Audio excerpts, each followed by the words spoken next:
Well, it's always Oh, exciting being with you. Ho-ho!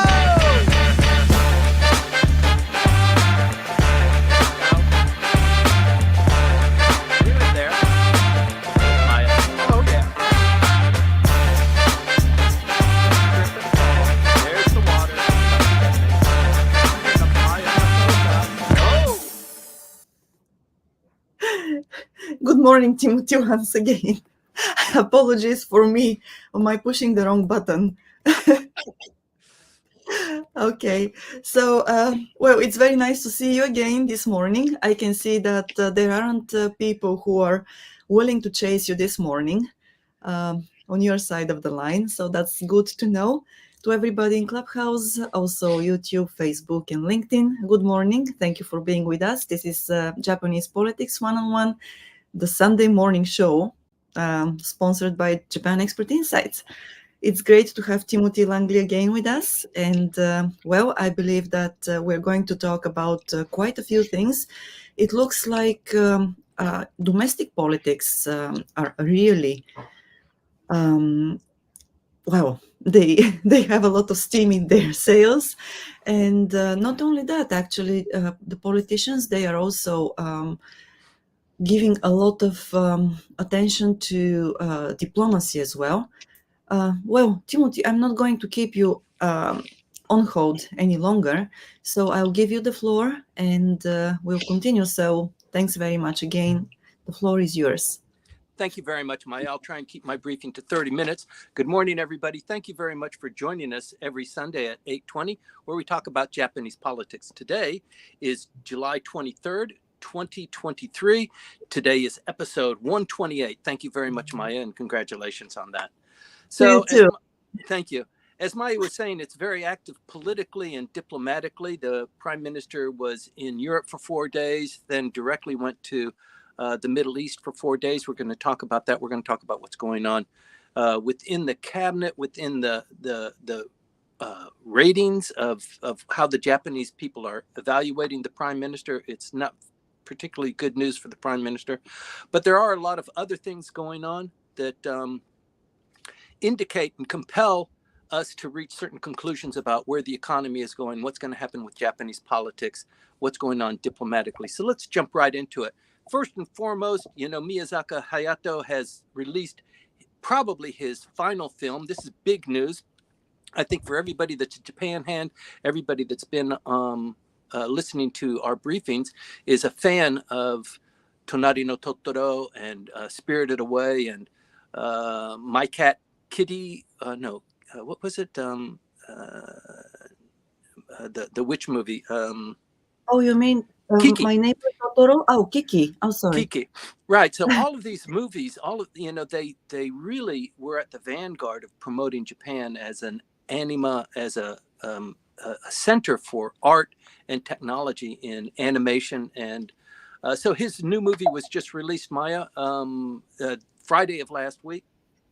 They did some very interesting marketing on this. They absolutely didn't market it at all. They put up one poster and they just announced that it would be opening in theaters without a whole lot of fanfare. Apparently, this was not done by laziness, but by design. And the movie is out, so I'm sure people will go get it. It doesn't have subtitles right now. I think it's just in the native, without subtitles in the native language. But it's only been out for a week, so it is big news, and I think it also is provides a sense of where Japan is in terms of pushing this technology and making Japan very cool. The number of visitors coming to Japan has also broken records, as you've noticed if you live in anywhere in Japan. The number of foreigners that you see on the streets and in the markets has really grown remarkably.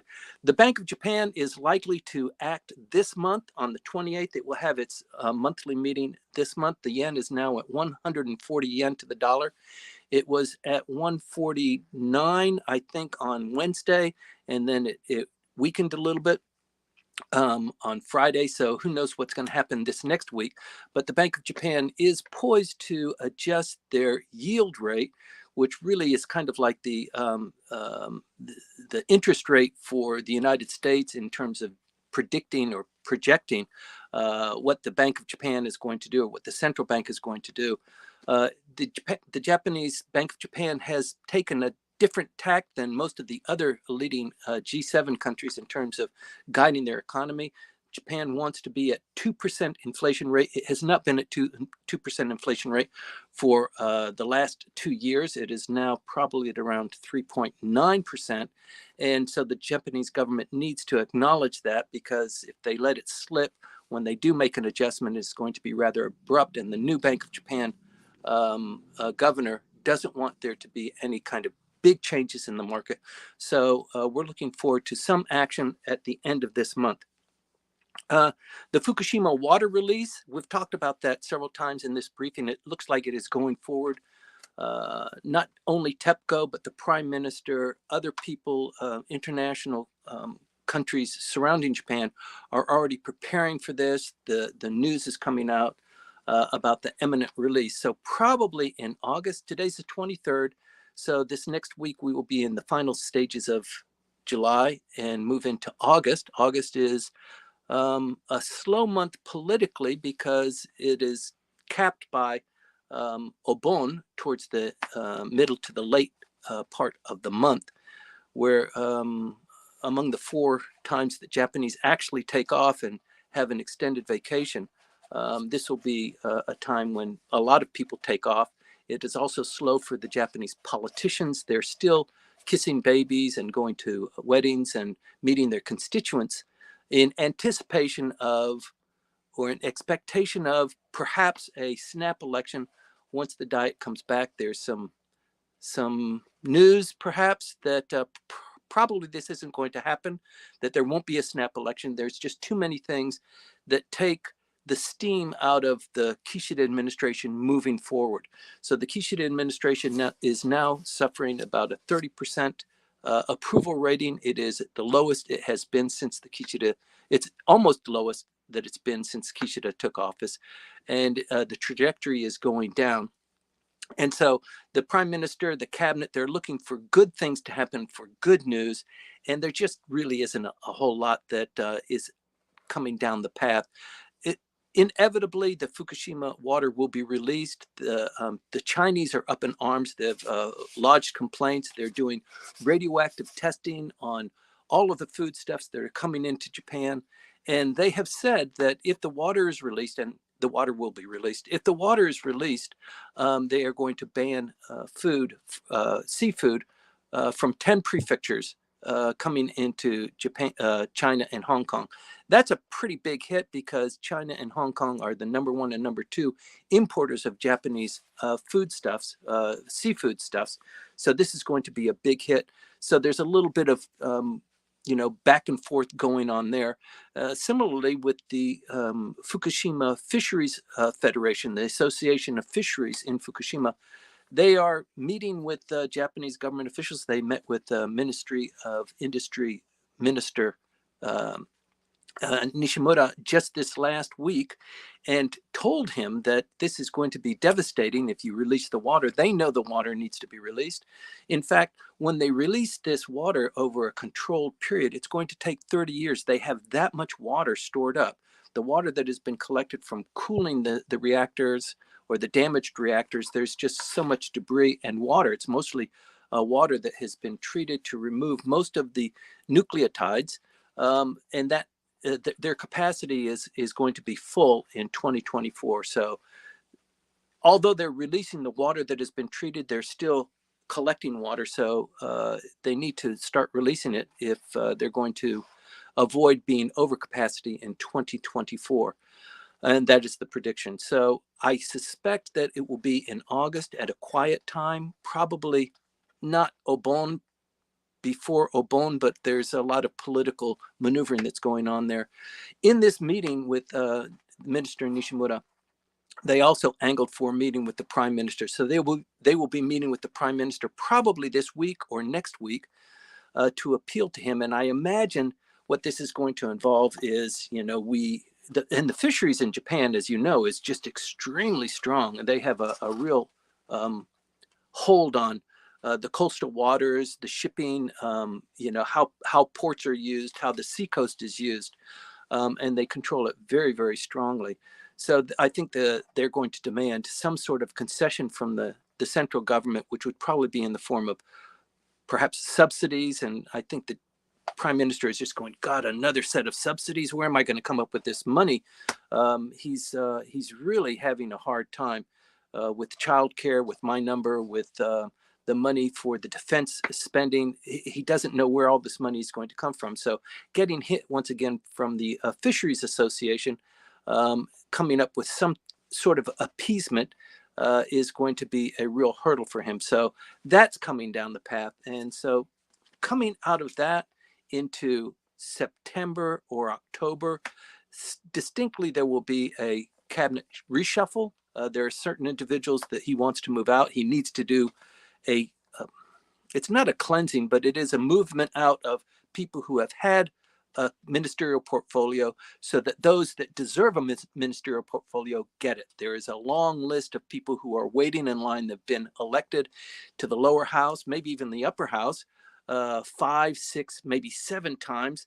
And without a ministerial portfolio, there's just so much frustration. So the prime minister needs to reward these people for being, strong in parliamentary politics, to being repeat winners in election campaigns, particularly for the LDP. Komeito is maybe less significant. Komeito will always get one cabinet seat as a consequence of their membership in the coalition. And then there's below the cabinet seats, there's the vice minister, the parliamentary vice ministers. There's a whole slew of committee assignments that goes along with that. So people move up in rank, and maybe this election or this cabinet shuffle, they miss out, but they are in a better position for the next cabinet reshuffle, or more likely, if there's not going to be another cabinet reshuffle, there will be the House of Councilors election in 2024. So who knows when there will be a snap election, but it's not looking particularly good. So the Fukushima water release is kind of there. I know it's going to bother the prime minister. North Korea, as you might have followed, launched 2 missiles on Wednesday. This followed a series of events that are occurring in the Sea of Japan. One of those is that a nuclear-powered submarine, a nuclear-powered and nuclear-armed submarine, visited the port of Busan in South Korea just on Tuesday. And in protest, we assume, in protest of that, North Korea launched 2 cruise missiles that landed in the Sea of Japan.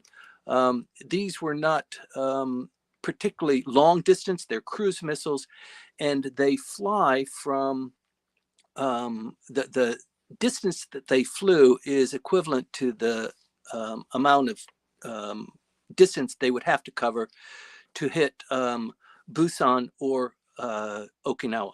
So it's kind of the signal is in the details, because otherwise North Korea is not on speaking terms with Japan, South Korea, or the United States. Diplomatic discussion and dialogue has really clammed up over the last 3 years or so.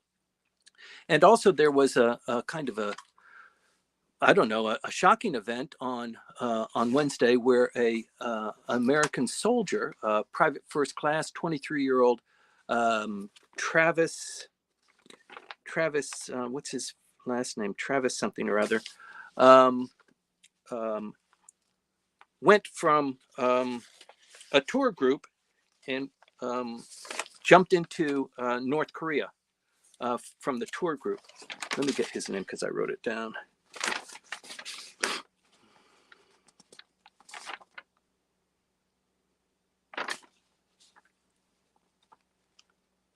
That's not coming up. In any event, this fellow, Travis Young, I believe, 23-year-old, he's been a private first class. He was in trouble in Seoul. He got into an altercation with South Korean police. He kicked the patrol car. He was arrested. He was transferred over to the U.S. military police. They said, this is a last straw for you, Travis. We're sending you back home. We're going to send you to Travis you're going to undergo some sort of a hearing. So your time here in South Korea, you're out of here. And on the way to the airport, he was actually in the airport. He escaped his guards. He came back into Seoul, and he somehow linked up with this tour group that was going to North Korea. He acted as if he was one of the tour group members. And when they went to the demarcation line, he just sprinted over. So this is kind of shocking. I think people that are following this briefing know that there have been other people who have escaped into North Korea. It hasn't turned out altogether well for them. Probably the most famous of them was Charles Jenkins in 1965. And he stayed there for when he was 25 years old.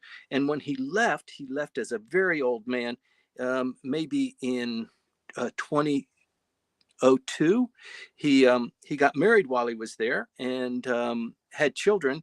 And finally, he was released under some sort of an agreement that was made with North Korea. But that was in 1965. He went over. Then in 2009, there were two journalists, Luna Lee and Laura Ling, who were traveling in China and then made a crossover. They were trying to do a story. Kenneth Bay in 2012, Matthew Miller in 2014, Otto Warmberger in 2016, and Bruce Lyon Lawrence in 2018. So it's not a lot of people. You'll probably remember Otto Warmberger. He was in North Korea, staying at a hotel. He stole a poster, as you might recall, that was talking about, North Korea and we all are fighting together. And they arrested him for that. They kept him in jail for 15 years of hard labor. He didn't survive that, actually.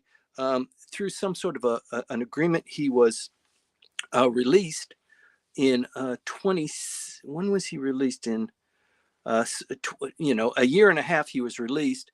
But when he was released, he was already comatose. He had broken teeth.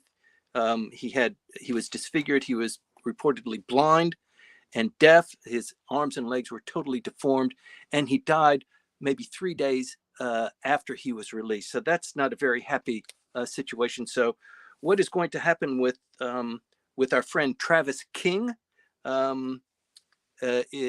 is probably left to the imagination. The United States has asked about his well-being and his situation and received no response to that. So he's going to tumble into a black hole and probably be traded in some sort of a concession at some point in the near future. So who knows how that is going to happen.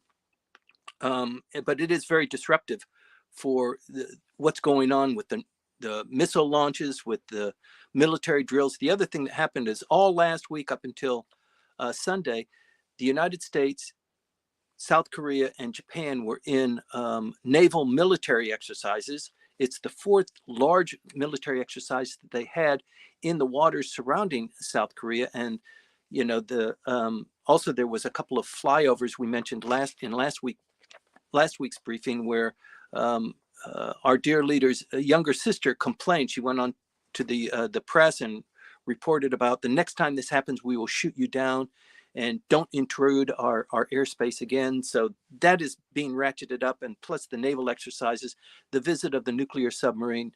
So I guess our dear leader figured that he needs to make a statement, and so he fired off these two ballistic rockets. It follows just 1 week earlier where he fired a long-range ballistic missile, not a cruise missile, ballistic, that flew for 73 minutes. And it went on a very high trajectory, but the amount of distance that it would have covered if it was on a flat trajectory indicates that it could hit just about any place in the United States. And I think that was part of the message that was being sent. That crashed in the Sea of Japan, not within Japan's exclusive economic zone. We mentioned about the number of visitors to Japan. It is actually soaring these last couple of months. Japan has seen in this 6-month period 11 million visitors, which is 64% of what it was in 2019. So in the whole term of 2019, we have already reached more than 64% of that. So we are on par to have a record-breaking number of foreign visitors coming to Japan. You might remember this time last year, there were only 500,000 visitors. So 11 million visitors so far this year compared to 500,000 visitors in the whole of 2022. So the highest number of visitors come from South Korea. Isn't that interesting? South Korea is the highest number of visitors that come to Japan, Taiwan, and Hong Kong. And in June alone, there were 2.7 million visitors to Japan. It seems like all of them are headed to Tokyo or Kyoto, and I know the Japanese government is trying to push them into other regions, and I think they're somewhat successful there. Wednesday, Haneda reopened Terminal 2, which has been closed for the last 3 years. So that's one other gateway that's coming open. They've revamped it, and they expect the number of visitors to increase, and without COVID restrictions and the visa-free travel, it is expected to be rather robust. Outbound, on the other hand, is about 1.2 million Japanese people, Japanese nationals, have visited outside of Japan. So 11 million are coming in, 1.2 are going out. I don't have data on where their target markets are, but I imagine a lot of that is Europe and the United States, maybe South Korea too. But the number of people who are going to Hong Kong is diminishing, and China obviously is almost a closed door, as it is with the Chinese traveling as well. And the Chinese were almost the majority of foreign travelers in 2019. So that is being supplemented by other countries coming in. For outbound, the 1.2 million Japanese that are going for domestic travel, which is a little bit harder to calculate. I think it means outside of one's prefecture. That's about 72 million people will be traveling. And this is the travel season between July and especially August. People will be traveling because of the summer vacation. The kids just went on vacation. Yesterday, we ended Tsuyu, as you might be following. So the rainy season ended on Saturday, and now we are in summer.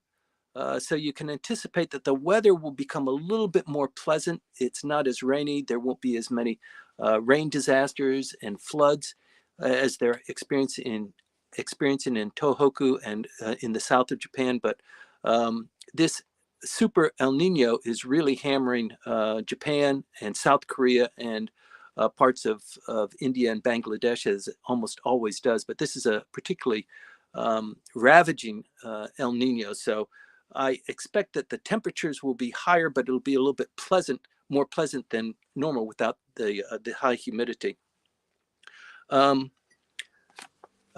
We always report on what's going on with crime here. Apparently, now that the numbers are in, crime is up, as indicated by news reports, with several remarkable murders, house invasions, and just street crime with non-discretion stabbing of people that aren't known to the victim, or by the victim or the criminal. And so the statistics from the police agency show that crime is up 20%. Street crime and break-ins are the ones that are taking the most increase. This is the first significant rise in crime in 20 years in Japan. So it is noteworthy. Things on the policy level will grow out of that because it is something that is inescapable. Yami Baito is a form of hiring people through the net or through social media, where you don't know who the person is that's paying you or giving you instructions, and they send you money, they give you a job to do, you show up, another couple of people who are unknown to you, they show up, you do a job, you return or you turn over the spoils of your job, and everybody goes about their way. So this is a new phenomenon that is taking on added velocity, and it means that street crimes are up 27% year on year, and break-ins are up 28%. So break-ins are house invasions, almost I think almost always this is Yami Baito kind of work. Um, and it looks like um, the crime wave will increase until the Japanese police kind of get their act together and policy is put in place. But it is remarkable, some of the murders and some of the child deaths that have been occurring. The other thing that's kind of remarkable is it always happens in Japan. It's not necessarily crime, but is the number of drownings in Japan during these summer months. So the kids just got out of school for their summer vacation, and almost immediately there were reports of kids, playing near the waterways in the ocean or on the rivers and falling in and dying. A couple of really horrendous ones just this last weekend. Um, Remember, we talked about the number of Japanese executives that need to be female in the corporate offices. The prime minister announced this maybe 2 months ago. Of the companies that are listed on the Tokyo Stock Exchange, I, as prime minister, would like to see 30% of the board positions being held by women. We need to move forward on this. He announced that the Japanese government has put into place a kind of a policy for that, and the companies have now had a little bit of time to consider that. We reported on this last week and maybe the week before that the Japanese companies see a lot of difficulty in meeting that target, 30% by 2030. So it's 2023 right now. It's six years. The standard rate right now is about 2.2% or 2% of the boards of the Tokyo Stock Exchange companies are occupied by women. And going from 2% to 30%, they've done a survey just this last week. 29% of the companies polled, these are companies that are on the Tokyo Stock Exchange, said this is impossible. It is unimaginable that we will be able to meet that target. And 60% of the firms polled said it will be extremely difficult. The idea that the Japanese executives came up with is, if we need to meet that target, then maybe we can find movie stars or singers to come and sit in our board and help us meet that quota system. But coming up from the ranks of our own company, most of the women, they're office ladies, they're doing just regular administrative work. We don't have them involved in the executive work. What are we going to do? So they're scratching their head and looking at their shoes and trying to avoid the watchful eye. As you know, Japan ranks 125th of 146 countries that was evaluated by the World Economic Forum in terms of gender parity. Moving on, core consumer prices are up this month, just in June, 3.3%. That's the 22nd consecutive month of increase. So with the Bank of Japan trying to tap down inflation to 2%, that has been their target for the administration of the previous Bank of Japan governor, and it is the stated policy of the current Japan Bank of Japan governor, who's been in office now for 3 months. So as I indicated earlier, they're going to have their meeting on the 28th of this month. We expect a little bit of movement going there because they just can't hold the line for the yield curves that has been set to repay on the bonds. So the bondholders, if there's any movement in this yield curve, the investors will be moving their money elsewhere. The Japanese own more than $1 trillion worth of U.S. bonds. That's just U.S. bonds. And so when the money supply becomes tighter here, they will go elsewhere, or they will have some movement. So that's why any tweak in the system, it's just very delicate. It creates all sorts of maybe unexpected consequences. It's just a very big deal. So it's watched very closely. Fresh food was up 5% just this last month. Other food, which is not fresh, is up 9.2%. Eggs alone were up 35%, and energy fell 6.6%. So energy is being subsidized by the Japanese government in August, at the time when air conditioners are high and maybe there's a lot of travel, and so the gasoline prices, which are subsidized, those subsidies will fall in August. So once again, the consumer price index is going to jump in August. So if you're the prime minister and you're thinking that I'm going to shuffle my cabinet and I'm going to hold a snap election maybe in September. The timing is just not good for you. So I think he's considering that.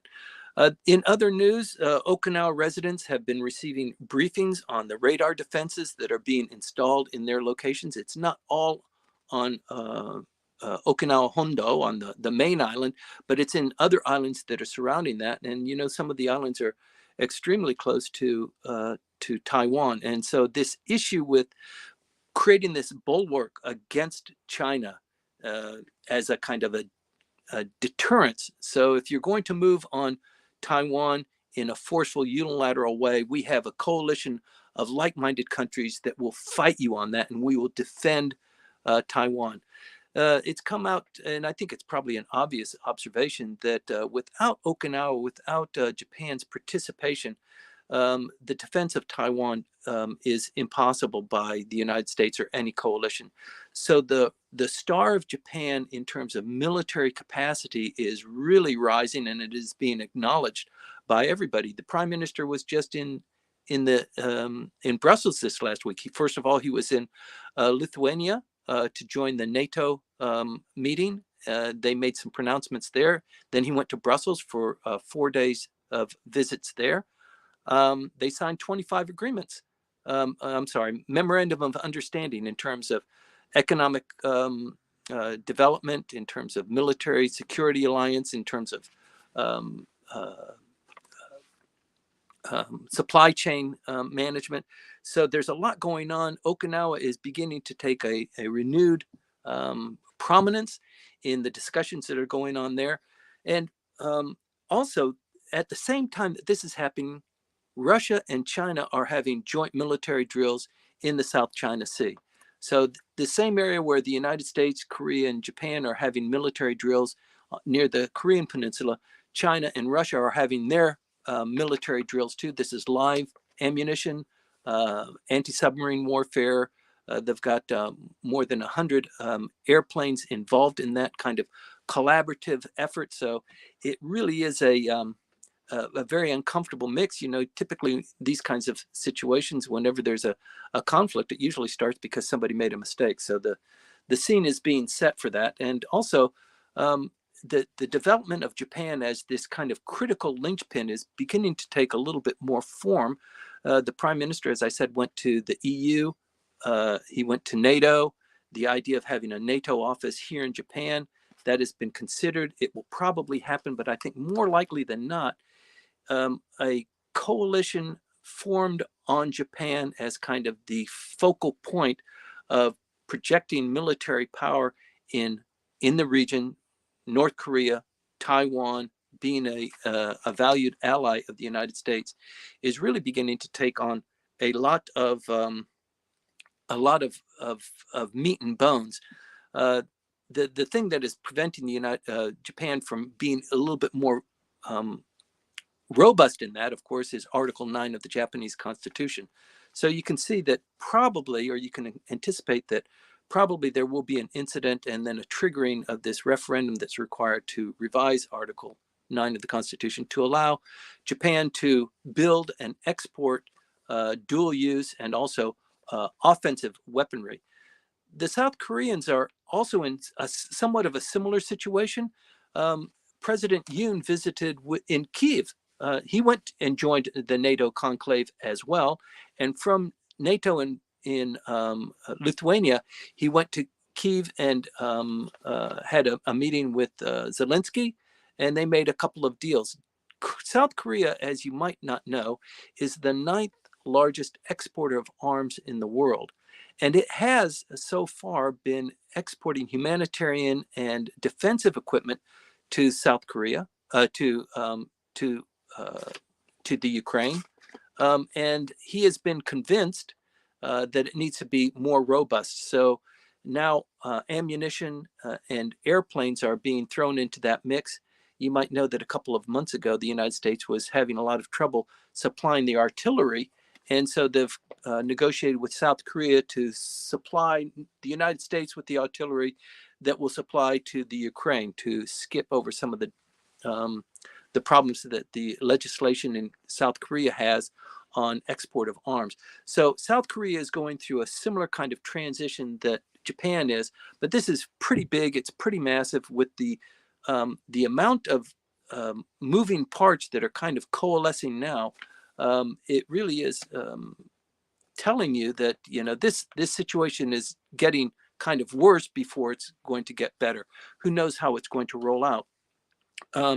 But just this last week in Karuizawa, the United States, Japan, and South Korea met to talk about security and this alliance that they're building. It's not firm yet. It is not. It is being built as we go. The United States, under Joe Biden leadership, has instructed Japan and South Korea, you need to get your act together. You need to share information. You need to have a little bit more stickiness with regard to your relations. So solve the cultural issues, the historical issues, and let's move on diplomatically to the military sharing. And it looks like that is going to take hold. One of the key issues is sharing technical information, military information. It looks like now the United States will be in between them, taking information from both sides so that they're not sharing directly with each other. They're not even allies. South Korea and Japan are not formal allies at this point, but they are to the United States. So the United States is playing a kind of a deal broker kind of position. This will be followed up in August. I think, I'm not sure when it is, August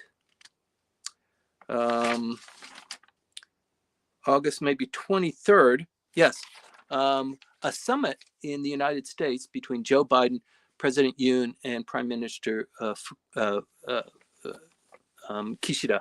So this will be the first time for them actually to have a summit. They've met on the sidelines of several international meetings, even at G7 they met, but it was on the sidelines. This will be a summit that will be at Camp David on the 23rd. It's a big, big deal, and they will sign a couple of agreements, and I think you'll see this relationship becoming more and more robust. The number of tourists coming from South Korea is expected to increase. The relationship between Korea and Japan should, as a consequence, grow and develop more there. So we're very much looking forward to those kinds of issues.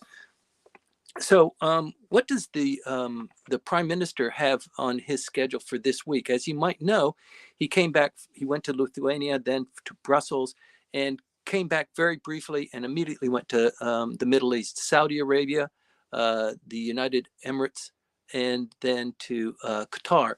And 4 days there. This was a big deal for the Prime Minister, not just the Prime Minister, but he took a delegation of about 40 Japanese companies. This is pretty remarkable.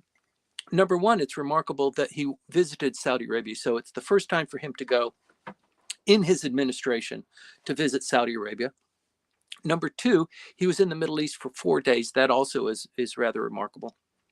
And he took a trade delegation of executives of 40 Japanese companies. So there's a lot to draw from that. He met with the Prince Mohammed bin what's his last name, bin Salam, who is the very tall, handsome, good-looking Prince of Saudi Arabia. He is the leader of what's going on there. He's not the king; he is the crown prince, but he is really driving the bus there. In a very unusual move, he met with the Prime Minister and met with each individual representative of the 40 companies that came to Japan. This is almost unheard of, and that's a huge tip of the hat to Japan. So the relationship between Saudi Arabia and Japan is going to be enhanced as a consequence of this, and maybe this was set up as a result of that. Japan needs more energy resources. It needs to develop better reliance on the Middle East. It imports 90% of all of its fuel and its carbon fuel from the Middle East, and a lot of that is from Qatar. That's maybe 80% of the LNG comes from Qatar, and the oil and petroleum comes from Saudi Arabia. The relationship between Saudi Arabia and Japan has not been very robust over the last couple of years, so it looks like this is going to be a big deal. Saudi Arabia provides, it's one quarter of all oil provided to Japan comes from Saudi Arabia. A lot of it also comes from from Iran and other Middle East countries. But it's a big deal. The UAE is going to be the host of the COP28, I think in September. So the fact that the Japanese went there, they're trying to help Saudi Arabia move from being a carbon producer to being carbon neutral. Both Saudi Arabia and Qatar have decided they're going to be carbon neutral. Saudi Arabia by 2060 and the UAE by 2050. So a lot of the technologies that Japan possesses at a high level are going to be developed and traded and shared with these countries to help them move up that ladder. One of the things that the Saudi prince is committed to is this long 7-mile long city that is being built on the Red Sea. And it is going to be an independent city, something like Toyota's new city that is being built right now. So a lot of the technology that's going there with the Internet of Things and self-driving cars and purchases without cash, this kind of city landscape that is being developed, not just by Japan, but Japan under the leadership of Toyota, but it's also a consortium of about 35 different companies who have invested in developing the technologies for this new city are being developed there. And I haven't heard any news about it, but I imagine a lot of that is being shared and developed for the Prince's Pet Project, which is a massive 7-mile, maybe a 15-story straight line city that is being constructed in the desert right now. So what the prime minister did after, the prime minister visited Saudi Arabia after he visited with the EU, and he was in the EU for 3 days and signed, like I said, 26 memorandums of understanding during his trip there. So that was a big deal. They are dedicated to creating deeper bilateral ties on security issues and closer cooperation in emerging technologies, supply chain diversification, semiconductors, and green energy. So this relationship between the EU and Japan is now becoming far more robust, and it looks like it's going to continue into the future at a very brisk clip. So they signed agreements on the food restrictions.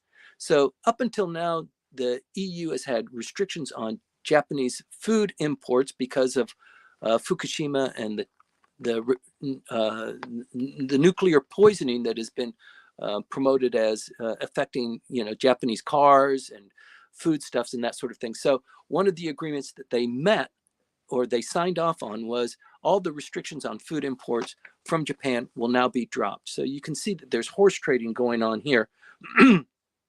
And they issued a joint statement with the Economic Council President, Charles Michel, and also the EU Commission President, Ursula von der Leyen. And these are the top people in the EU signing agreements and memorandum of understanding with the Prime Minister of Japan, spanning a broad range of things. And what they said is pretty important. They said, for Tokyo and the 27 member bloc, the Indo-Pacific and EU security are indivisible, and their joint opposition to any unilateral challenge to changing the status quo by force or coercion anywhere in the world must be met jointly. So this is a huge statement that this blending now of the EU and Japan, and they've just basically admitted that any security issue that happens in the Asia Pacific, particularly in the waters, the Straits of Malacca or the South China Sea, is an issue that involves them too. So it's not quite a military alliance, but it looks like we're moving closer towards that. There are already military alliances that are being formed by England, by Australia, as we've reported here earlier, sharing of stationing forces, for example, and also training and use of properties in Japan for docking and for maintenance. So that's a pretty big deal there. So joint military drills will continue with EU countries and Japan. And so this whole region here is just a soup of military and naval exercises. Excuse me. Um, and, just between the EU and Japan, just that relationship there between the 27 countries and Japan, that's 1/4 of the global domestic product. So it is a very big deal. Moving on to the woes of the prime minister, he's got several.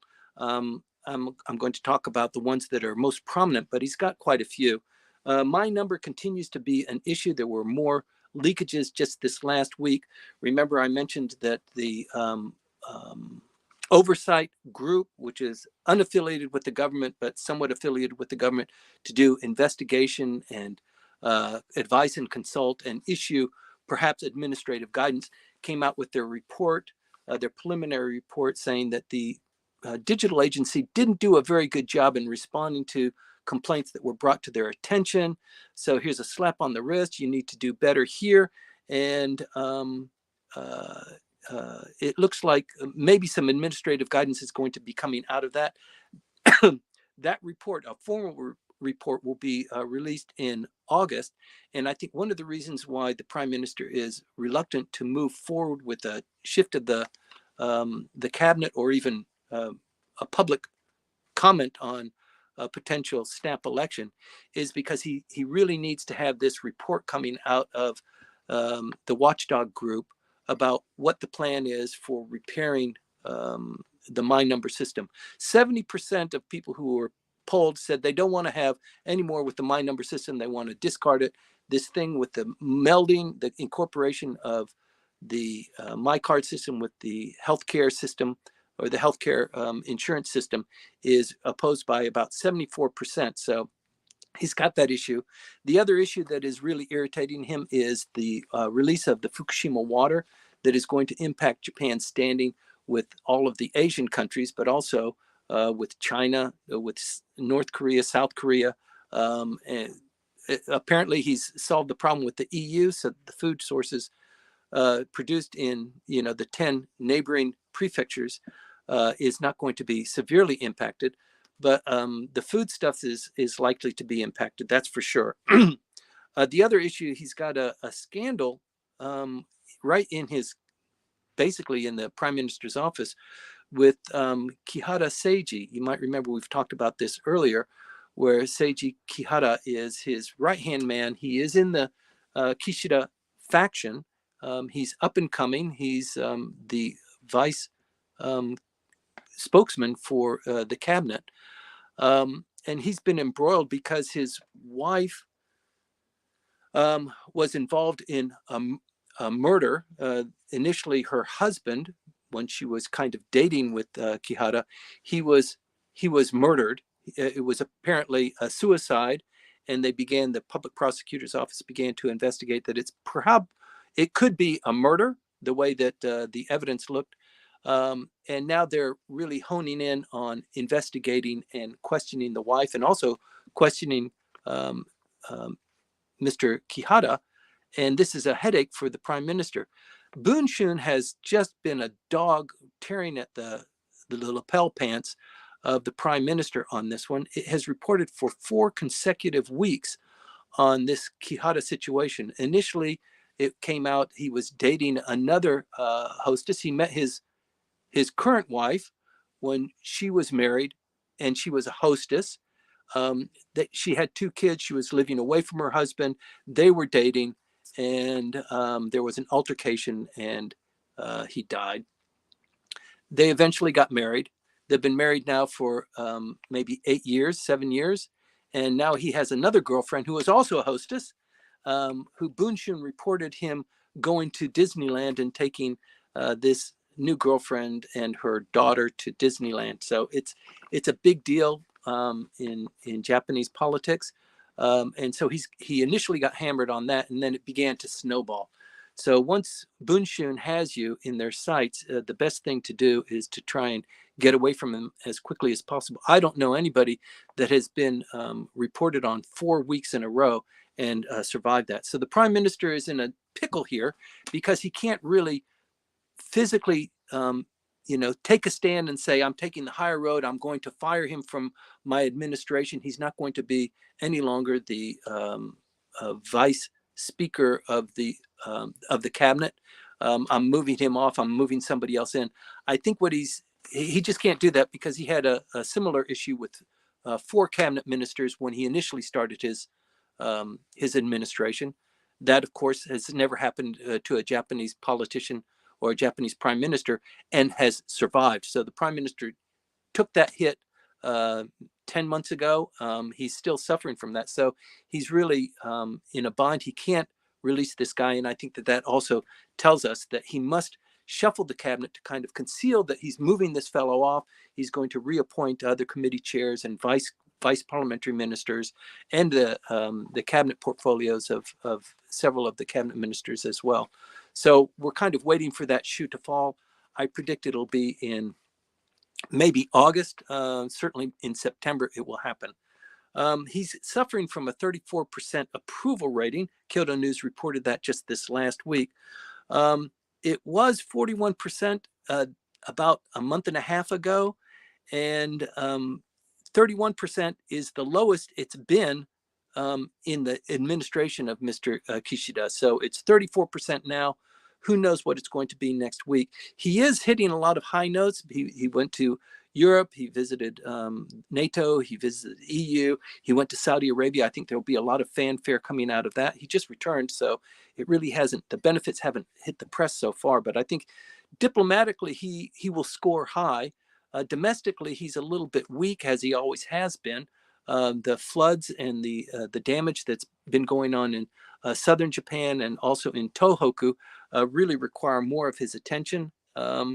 The LDP itself is at a 30% approval rating, and it's the lowest since he took power since the LDP took power in 2012. So the LDP, since they took power, Mr. Abe came back out of his sickness. He became prime minister, and then for the longest period of time, he was prime minister. Then it became Mr. Suga, and then Mr. Kishida. So throughout that entire period, the LDP was not held in lowest regard as it is right now, 31% approval rating. So that's a pretty big deal. The LDP is standing at 31% approval rating. The next in line is Ishin. Ishin is standing at about a 10.6% approval rating. The Constitutional Democratic Party is 8.7% approval rating. Komeito, the coalition partner of the LDP, has a 5.9% approval rating. And the vast majority of Japanese voters, 32%, not the vast majority, but the vast majority of those that reported, 32%, they don't really support anybody. This is the swing vote. These are the people that when it comes time for election, they can hold sway over who gets elected and who doesn't. So Ichiro Ozawa, as you might remember from LDP fame, he's 81 years old now. He is, I think, probably it's not an overstatement to say that he is the genius of Japanese election politics. He was a big heavyweight in the LDP. He left the LDP. He helped start the party that took over power. He is now a fixture in the Constitutional Democratic Party. That party is being led by Kenta Izumi, and there's a lot of chafing at his leadership. So there's a little bit of rumbling going on within the Constitutional Democratic Party. It was pretty serious as we were coming up to the point where the prime minister might call an election, he might not call an election, and that really brought things into focus. Since that tension has passed, now I think Mr. Ozawa is coming out. He's really wagging a finger at the opposition parties and telling them there's no way when we're fractured that we are going to be able to take over from the LDP. The LDP, the way the election system is structured, the single seat, the multi-seat system, the LDP will always be in power. You will always be outmaneuvered. We need to form a coalition of forces and kick out the LDP, and we need to get our act together. So that means the Constitutional Democratic Party, Ishin, the other opposition parties, maybe not the Chinese, the Communist Party, but we need to come back together. So his his aura is beginning to surface once again, and that's not something that should be ignored. It is pretty significant. He has said, and I think you need to listen to it, that there won't be a snap election. It's impossible for the prime minister to pull off a snap election with the 30 seats in Tokyo that are now being contested, and Komeito is not going to support the LDP candidates. That means that at least 11 of the 22 LDP seats will be lost, and they'll probably be lost predominantly to Ishin. So he suspects that there won't be a snap election until the election of the upper house in 2024. It's also the year that the prime minister needs to go up for presidency again for the LDP. And he suspects, or he predicts, that the LDP will call a snap election at the same time as the House of Councillors election. That hasn't happened since Nakasone in, I think, 2020, in 1987, I believe, was that dual election. So that's a pretty big deal, and I think something that we will continue to follow.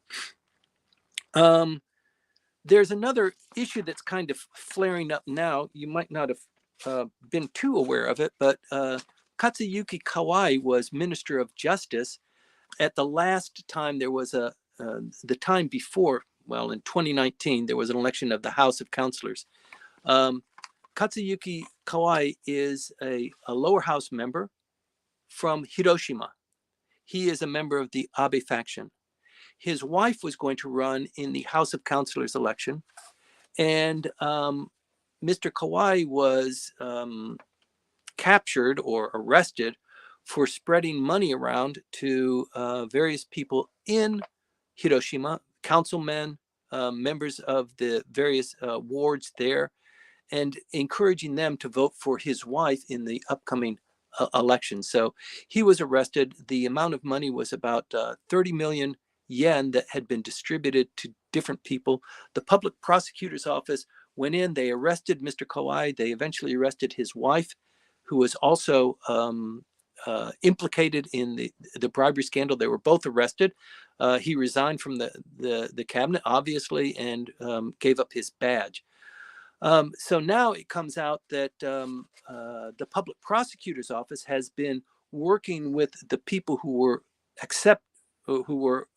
implicated for accepting bribes, and putting a lot of pressure on them to force them to admit, you received a bribe from this guy, right? So we already arrested him. With you, you are also implicated. You can be arrested for accepting a bribe. But if you just tell us and you write the statement that you did accept a bribe from this guy, it enhances our claim against him. You have to kind of admit it. But if you do that, then we will kind of let things go and you won't be arrested. So this strategy of the public prosecutor's office has been revealed. And so now, once again, this dirty politics, this Hiroshima politics, the amount of money that's being spread out, and also the kind of ethics and the quality of people to accept money in order to vote for a candidate, especially the Minister of Justice's wife, also a candidate from the Abe faction, is a pretty big deal. The Abe faction still continues to have its woes, and this is not a good time for that to come out. Mr. Abe, for all of the things that he did in keeping Japanese politics forefront on the international stage, and successfully maintaining his primacy as Japanese prime minister for the longest period of time. This does implicate him somewhat. He was the leader of the Abe faction, obviously, and the source of the money that was being used to secure this upper house seat has been left somewhat murky. And I think people who have been following it kind of suspect where that money came from. So this tension between the upper house and the lower house, the drive of the LDP to get 2/3 of the upper house and 2/3 of the lower house is just it's a dictate that prime ministers, LDP prime ministers, have been pursuing ever since the formation of the LDP. So this drive continues. This new evidence from the public prosecutor's office is another sign of what's going on in Japanese the administrative realm. You might remember that the public prosecutor's office was investigating Mr. Abe during his term of office. He was supposed to rotate out because he reached his retirement age, and the prime minister took the unusual step of changing the term of his office and extending it while he was still prime minister so that he could avoid this investigation that was being conducted. So there's a little bit of maybe vengeance or tension at the public prosecutor's office to kind of go back and get those digs that were due during the Abe administration. I think there's probably a little bit of that going on. It's a story that might escape your attention, but I think it has a big impact for the Abe faction and also for the prime minister. And as we've belabored before, the fact that the Abe faction is not working as a cohesive whole, the fact that it is a leadership by coalition, and that has irritated some people. Mr. Mori, the idea of this group of five that's running the the Abe faction has irritated those who are on the other side that say, hell no, I think we need to have that one person to be the leader, and he might be me, the person who is making this claim. But it's yet to be seen. There's still this idea that maybe the members of the Abe faction who are belonging to the upper house might break off and form their own faction under Minister Seiko or Mr. Seiko, is also a live wire. So who knows what's going to happen there? But watching the Abe faction is critical to understanding what's going on in Japanese politics. I don't have much more to report except for the seasoning that I can provide with just this little bit of information now. We'll continue to follow it. Because it really is a bellwether of what's going on with Japanese politics, as the Abe faction, as it stands right now, 100 members, really is the largest faction by far. And what they do and what they say and how they say it to the prime minister really carries a lot of weight. We'll continue to watch that. Maya, that does it about things for me on Japanese politics for this last week. Thank you very much for tuning in. Thanks for hosting this platform. Well, you're welcome. The pleasure is really mine. So thank you very much for giving us the brief and the briefing anyway. So, well, we have quite a few questions actually on LinkedIn and also in Clubhouse, I think. But before that, I wanted to say once again to everybody who joined the drop-in event in Meiji Kinenkan, that's the Beer Terrace Sekirei. Thank you very much for coming. It was really so very nice to have you all there. And also, once again, to all of you who already subscribed to our bi-weekly newsletter, please make sure that the updates don't go to your spam folder. So make sure that the email address of JP Expert, Japan Expert Insights is included actually in your contact list, so that the updates are delivered into your inbox. So also I shared the link for subscription. You can sign up for the newsletter. Once again, it is a bi-weekly one. We're not going to litter your email box with unnecessary information. So don't worry about that. Thank you in advance. And well, Timothy, also, well, I'll go with the first question, if you don't mind. So it is from our LinkedIn audiences there. And then, well, there is first, it comes with an apology for being too general, the question being too general. It is from Leno Tupus Ford, and it says, okay, what is a major challenge, maybe a major threat even, that Japan government is currently facing, and what strategies are being implemented to address that? So what is something that is really, really concerning at this point of time? Well, there are quite a few. Some of them are swept under the carpet, and polite people don't talk about it very much. So the Unification Church is still an issue that's bubbling. It's being covered up. There's a blanket, there's a carpet, there's several bath towels that are thrown on top of it. It is still an issue that hasn't been quite uncovered. This issue with the Kauai and the 30 million yen, where that came from, is also an issue that probably deserves exploration and exposure. I don't know if it'll get it, but to be a little bit more clear about what is the issue that's really confronting the Kishida administration, I think that's what the question is. It's it's several fold. One is just this military situation that is evolving. It is really getting serious, and the prime minister, to his credit, he has said, we are going to address that over the next 5 years. I'm going to increase defense spending from 1% of GDP to 2% of GDP. We are now going to have the second largest military, maybe the third largest military in the world. We're going to be defensive in nature, but we're also going to be cooperative to our like-minded countries.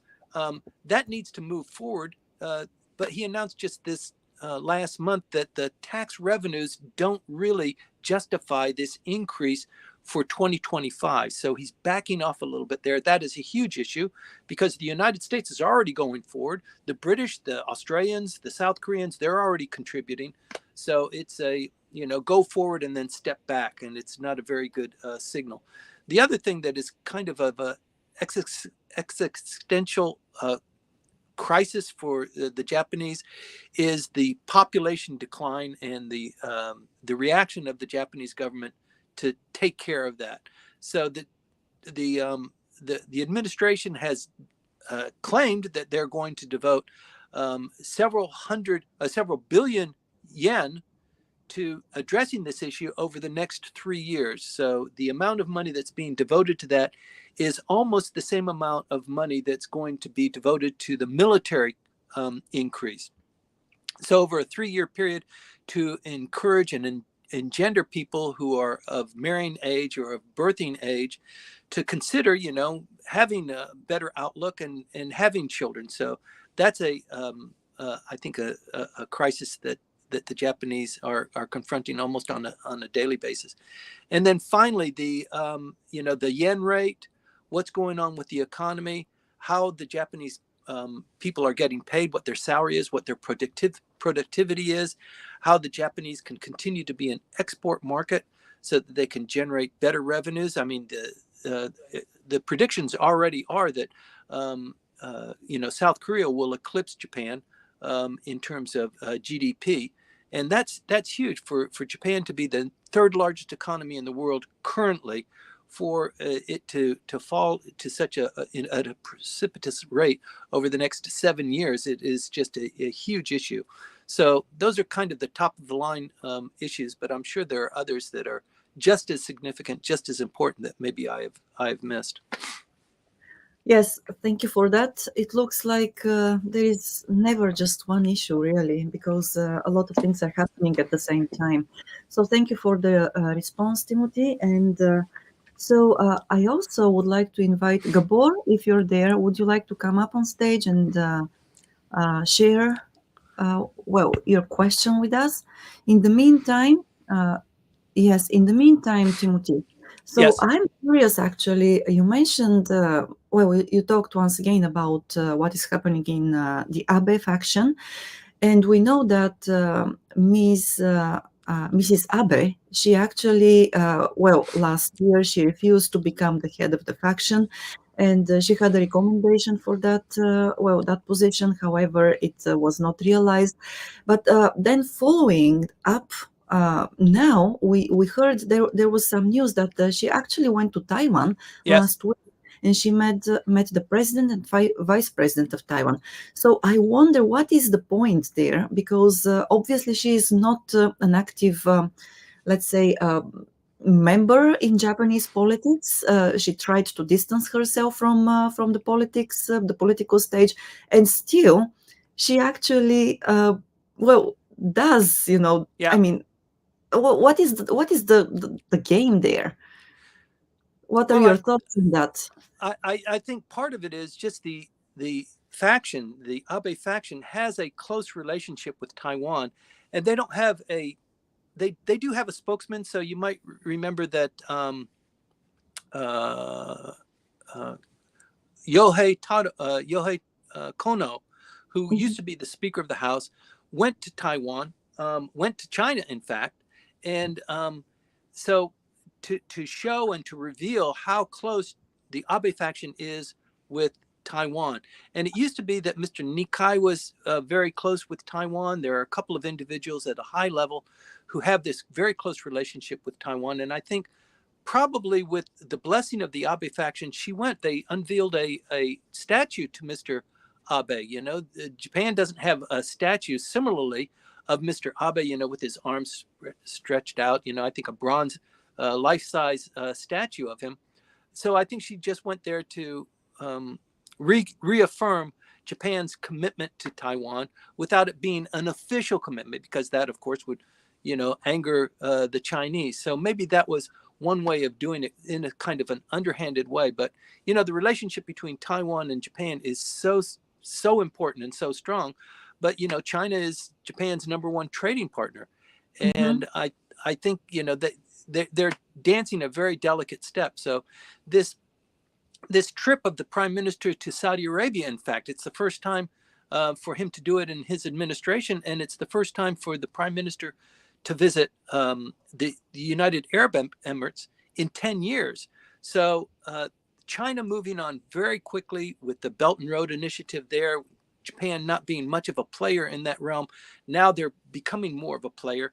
The supply chain and essential critical chemicals and materials, that is really coming to the fore now, with the Chinese really locking things up and saying, look, if you're part of that coalition, we're not going to be trading with you. You're not going to be trading with us. You're not going to sell us the devices that create and make these computer chips.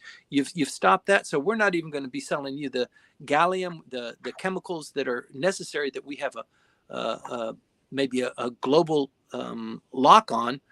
So these battle lines are really being drawn very quickly. So I think maybe not sending is the right word, but for her to go over, I think it was newsworthy, and it made everybody that was involved feel good. Just on a separate issue, though, Akie Abe has also been in the news more frequently since the anniversary of the death of her husband. You might have remembered. Is Ted in the room today? Ted, I am not sure. Just let me Okay. have a look. So Maybe. Ted has been traveling in Japan pretty frequently over the last month or so. I keep getting posts from him visiting with members of parliament and you know, very influential leaders.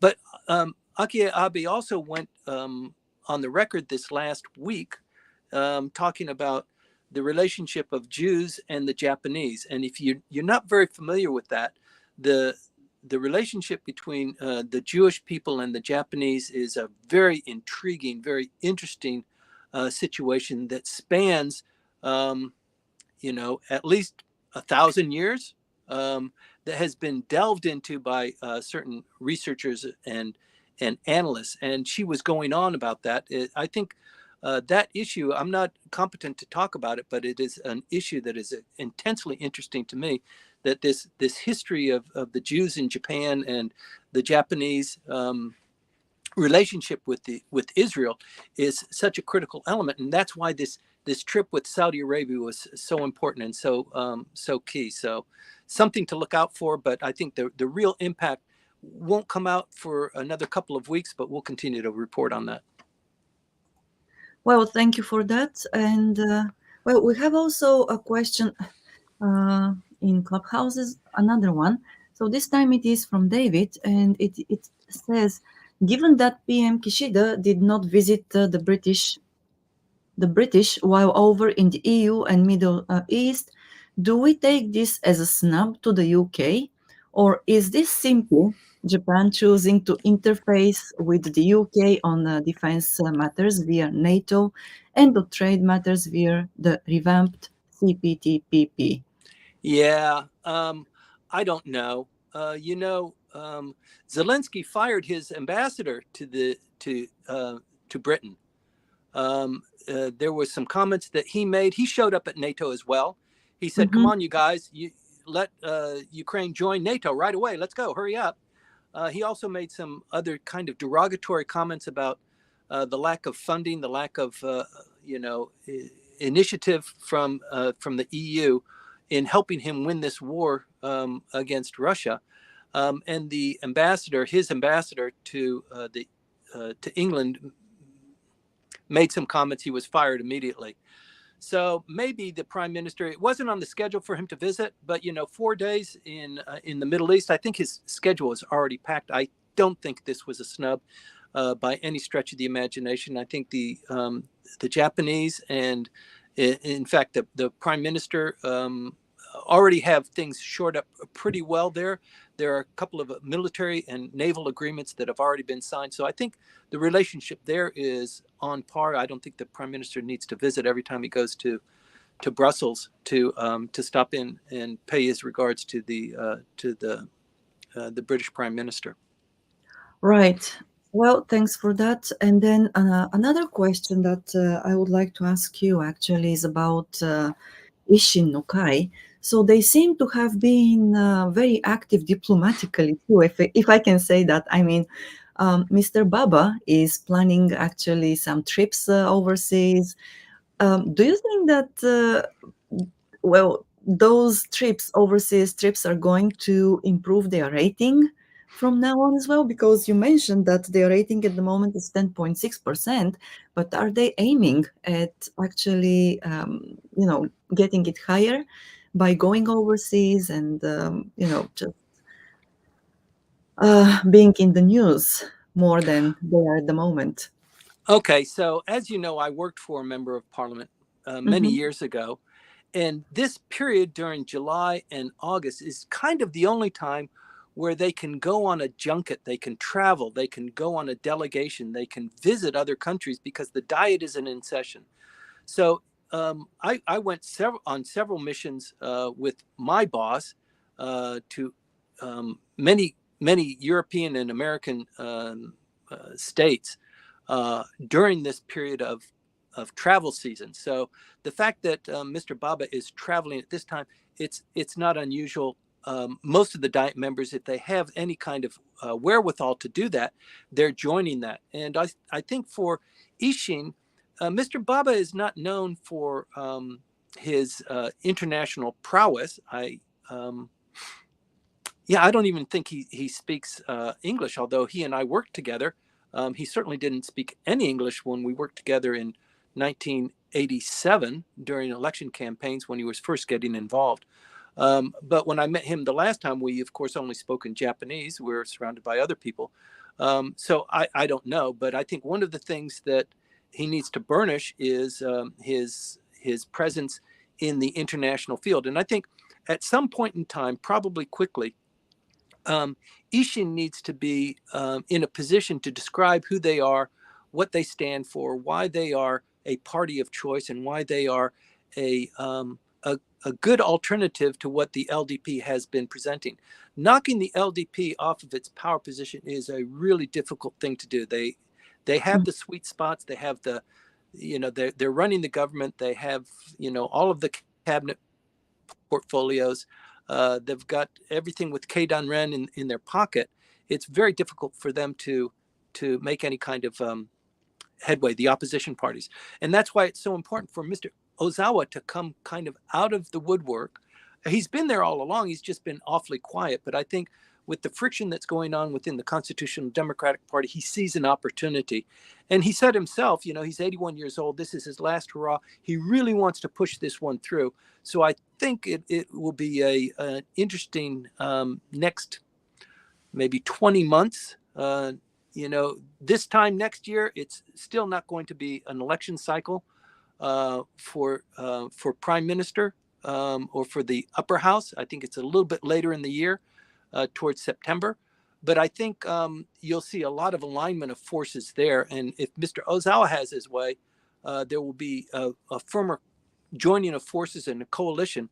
But I don't think there will be a snap election. I don't think the 30 seats within Tokyo are going to be up for grabs sooner than that. So that's a big deal too. I hope that's somewhat responsive, Maya. Yes, thank you very much for that. And then since you mentioned that this is the time when Diet members, also state ministers and so on, they actually take overseas trips, Well, I have a question this time about Mr. Konotaro, because we know that you mentioned earlier today again that my number, the system, is still under scrutiny, and it is Yeah, being the agency is being investigated and so on. And then at the same time, Mr. Konotaro is planning also overseas visits. sure. And so, yes, so of course, it seems to be something, well, part of his routine, as somebody in his position. But at the same time, well, the investigation is still going on. And I wonder, so all of these things coming together, what are the chances of him being removed from the position of digital minister? And is it going to happen? If it happens, then is it going to happen during the cabinet reshuffle, the possible cabinet reshuffle later this year, or what? Well, what are the implications? Yeah, I think Yeah. absolutely Konotaro will be removed as minister of the defense agency. It's he. Digital agency, maybe. Sorry, I'm digital sorry, agency. digital agency. He Yeah. misspoke about the defense agent. He was already defense minister. Right. So the issue we have with Konotaro is the same issue we have with Mr. Motegi, who is the Secretary General of the LDP. He also needs to be changed out. The Prime Minister doesn't want him to be the Secretary General of the LDP anymore. It's a bit of an irritant for him, and he wants to move him off. Probably the Chief Cabinet Secretary also needs to be moved, and also the Vice Speaker definitely needs to be moved. That's Mr. Kihara, we spoke about earlier. So there are a Hmm. lot of things that need to be changed so we can just brush them over. It's not because you're a bad guy. It's just it's time to change and refresh the cabinet. So it's nobody's fault. It's not your fault. You're not a bad guy. But what the prime minister does with Mr. Konotaro and what he does with Motegi, what he does with the chief cabinet secretary, and probably the defense minister too, will be switched out. So it will be, I think, a pretty large change of the cabinet. There are a lot of people that are waiting in line for their turn. But yes, I think Konotaro will be blamed for this diminution in the ability of the digital agency to provide, resources for the My Number system. But once again, the digital agency was created less than almost 2 years ago, and in order to staff it, the digital agency, they rented the space right above where the Yahoo headquarters is in Akasaka Mitsuke. They rented 3 floors there, and they don't have enough bureaucrats within the other agencies that they can rob, they can assign them. It just didn't fill it up. So they had to go out into the corporate offices and entice people who are doing digital work, who are working for Cisco or Google or Apple or any of these high-tech companies, to give up their corporate jobs, or maybe do cross-sharing and join the digital agency. So it really hasn't reached its full potential. The bureaucrats, who are working there, maybe they're just temporary. They're state employees for this period of time until they kind of get up and running. Maybe they have an option of staying as uh, um, a bureaucrat within the digital agency. Not a bad career, but I think you probably earn more money in the private sector. So that's also going on there, and I think that's one of the reasons why the digital agency has this problem with the My Number system. But I think really the core of the issue is that the input of user information is occurring at the local level. It's not occurring at the agency level. And that data input is probably where they're making the mistakes. I think maybe Fujitsu has the responsibility of catching these things, or maybe, um, um, confirming things at a technical level when applications are made, or when requests are made, or car readers are used. I don't think it's the sole fault of the digital agency, but given the structure and the hierarchy, yeah, it's the digital agency's fault. And I think it's just an easy way to blame Konotaro, clip his wings a little bit, because he will be a candidate for prime minister, irregardless. Um, until he becomes prime minister, he's going to be a candidate for prime minister. So I think it's just one of those things, kind of pull him down a little bit. He is an attractive candidate, and I think I support him. I think he would make a great prime minister for Japan. But it's one of the trials and tribulations of any politician, and we're a little bit closer to him because we know him personally, and the general foreign community knows him, is familiar with him. He speaks English at a native level, and his heredity is really already confirmed with his father as president of the LDP and Speaker of the House, and a great politician, still very active. There's a lot going on there. So maybe he will be the next Koizumi. Who knows? yeah, Charismatic leader, because I can see him. He has that charisma in him. yes, he So does. yes.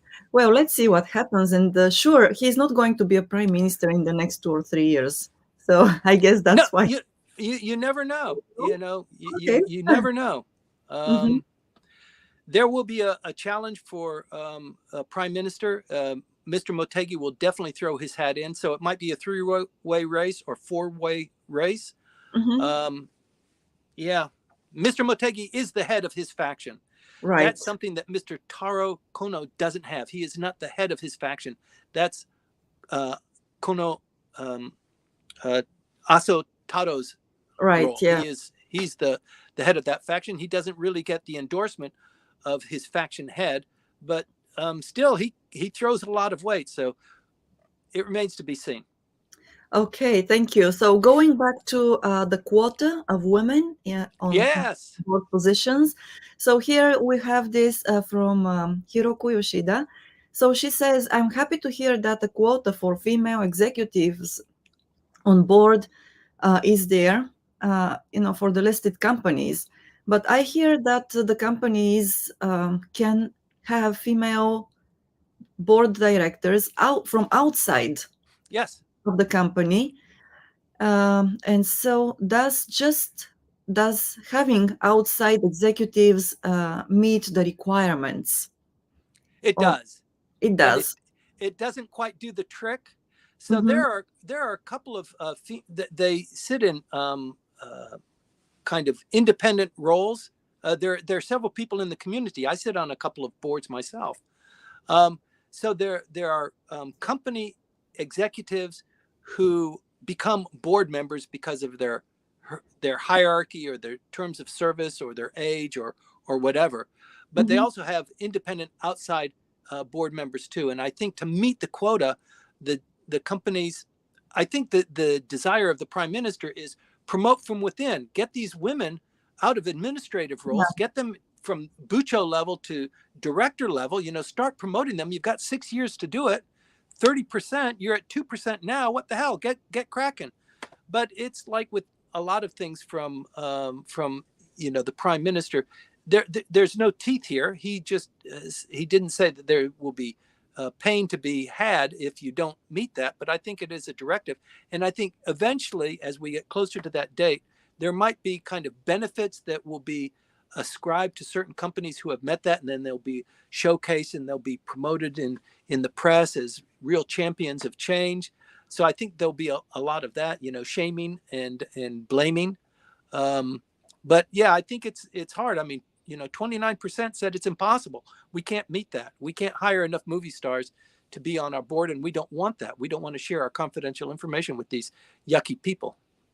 Yes. So, and we have a comment from Janusz that yes, the Japanese board of directors structure is problematic. That is why all foreign investors are trying to change that. Yep. Yes. Yeah. Yeah, but at the same time, it is difficult. I mean, the speed of change here is very, very slow, and well, indeed, we have to deal with what is here and now. And from Richard, yes, female outside directors are not new, usually lawyers. Things have kicked into action in Japanese companies, but it will take time to bring them up. Yes, indeed. Thank you, Richard. And well, Where Yuka. where Oh, the sorry. hell is Gabor? Yes, I tried to bring him up on stage, but I don't know. Gabor, if you can join us, please do. I hope you can. So, Yuka, thank you for joining us. Can you hear Hi, me? Yeah. Yuka. Hi, guys. Thank you for having me Thank again. you Okay. for your patience. I have a quick question on your early comment, A Timothy. quick question. Yes, yeah, and then that's kind of it's a really Subpart one. like you talked about this yam baito, yeah, no, yami baito. I Yami never heard baito. of it. So I looked that up in Google, and then so you talked about this yami baito. Okay, I think I'm echoing in relation to like a high, the crime rate getting higher. But this yami baito it's typically used in association with like a cyber crime, right? Like typically like a ore ore sagi or those kind of like, and sometimes you know those those people who are involved with this, they typically are not aware of their involvement in this crime. So in other words, they don't have a criminal intent by themselves. So typically this is a question to you as a lawyer, Timothy. Are they liable? Okay, so this is pretty deep. Mhm. Let me respond. By the way, I went to the police academy when I was in college. So Oh my I God. I was Yeah. I was in criminal justice when I was in college. That was my entree into trying to get into law school, and I went to the police academy in order to kind of maybe become a campus police or maybe a city cop in the university city that I was living in, so that I could go to law school at night or something like that. Was my plan. It failed miserably. I guess they discovered my criminal background, and so I went international instead and took a Mombusho scholarship to go to law school here in Japan, and that's how I first went to law school. But I did study criminal justice and the police of the administration of that criminal justice system. Yami Baito is so the ori ori denwa is a technique that is done by the perpetrator. So the perpetrator is saying, he's making the phone call, send me the money, or go buy the credit cards um, from the station, the 7-Eleven, and then send it to me, and then I'll be okay. Thanks, Grandma. So that money is going to the perpetrator. The Yami Baito is something that is being orchestrated by somebody who could be even in a jail in the Philippines. And they are orchestrating this by contacting people and saying, look, at 3 o'clock on Friday, I need you to be here, rent a car, and be there and be waiting. There'll be 3 other guys. And I need you to do this. And then contacting somebody else and saying, at 3 o'clock on Friday, I need you to break into this store, and there'll be 2 other guys, and you're going to steal all the watches. And then you jump into the car will be waiting for you. Everything's covered. Here's some money for that. And when you get the watches, then drop them off here, and then I'll send you the rest of the money later. So that's kind of the rollout there. Yami Baito, their target are guys that are under 18 years old. So if you're under 18, you won't be charged as as an adult. And that's what happened with the Ginza heist, where they broke the windows in broad daylight, and they jumped into the van, and then they drove to Akasaka Mitsuke, and they ran into a dead end, and they jumped into somebody's apartment, and they got arrested. Within 8 hours, it was over. And these are not all of them. One of the kids was 21 years old, but the fellow who was orchestrating this said, "Don't worry, kid. You're 17 years old. Even if you get caught, you won't be charged as an adult. It's easy money for you, and the likelihood of you getting arrested is so low. So just do what I'm asking you to do. Here's some money right now. Give me your bank account." And they do it that way. And the Lupi strategy, that they arrested the guys in the Philippines and brought them to Japan in a very unusual. There is no extradition between the Philippines and Japan, but they were able to do that with these guys. Is kind of it is a tactic that has been used and practiced and honed for many years. So the gang is running that, and it's turned out to be successful. But only with the murder of the old lady did actually the police take real action on that.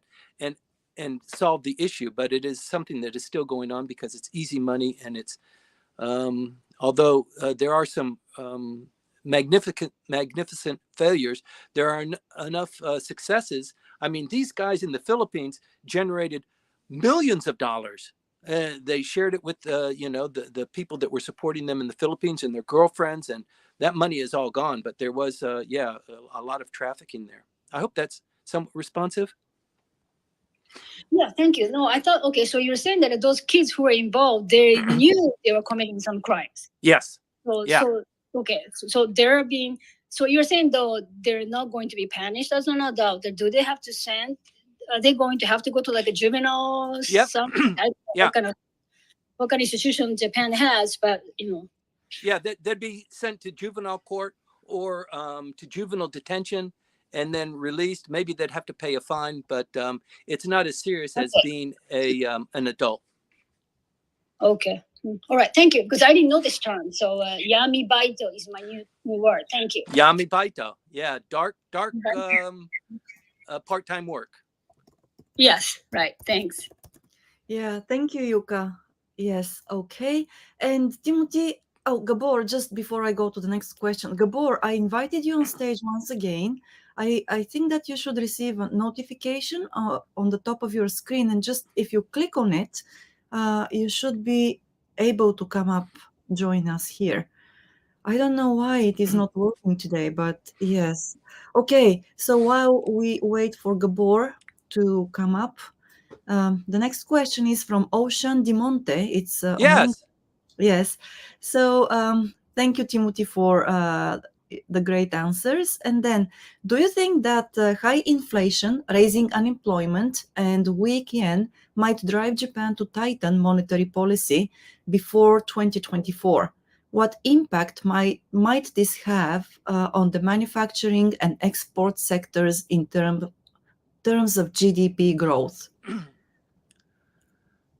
Okay, Wow. so it's a double question, yes, and I think it's an issue in itself. Probably it needs a separate session. But what are your thoughts? Briefly? Thank you very much, Ocean, and thank you, by the way, for linking up on LinkedIn. We just connected this last week, so I appreciate that. Thank you. Yeah. So the several things that you mentioned are in themselves just very complicated. The wages are not rising to the level that even captures the amount of inflation. So wages have increased, but the price of goods has increased even more. So the normal Japanese worker is still kind of behind the times. They're not enjoying a robust economy, although the economy for export is pretty good because the Japanese yen is low and they're getting US dollars or foreign currency dollars for that. So companies that are in the export market are benefiting. And that's why when you hear bureaucrats from the Ministry of Finance or from the Bank of Japan saying there are winners and there are losers, the winners that they're talking about are people who are in the export market. And as Japan is kind of an export market, an export economy, they import goods, they work them, they fix them, and then they export finished product. That is the machine of growth, particularly with automobiles. So there are companies that are doing well there. They're hoarding their cash because the rest of the economy is not paying the wages that are required to keep up with inflation. So when there's criticism about, from the prime minister, why don't you guys release some of the money that you've been generating? And the company say, well, we're holding it for a rainy day. And the prime minister saying, God damn it, it's a rainy day. So pay these guys so they have a little bit more hope and they have a little bit more wherewithal, and they maybe their lives improve and their wives want to have children. Let's work on that.